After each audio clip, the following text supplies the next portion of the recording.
3, 2, 1, and action! Guys, ayan na yung artista natin, ang aking mami. Nag-ano pala kami, nagbungkal ng lupa. Tatakpan namin itong plastic mulch. Ang purpose pala nito guys, kaya nilalagyan namin ng plastic mulch yung plat. Yan. Para pag uulan guys, yung lupa hindi mawawash out. Kasi pag nasubrahan sa ulan yung tanim, namamatay siya guys.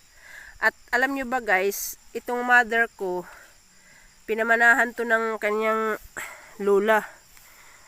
Ng kanyang talent sa pagtatanim. Yung sa to pa nga ni Anghin mama? Gunday. Ang sampot yung mga tanom ato ma? Waray no, to kay di pa uso kanere ang bintahan sa mga gulay. Ano? Mga lagot mo.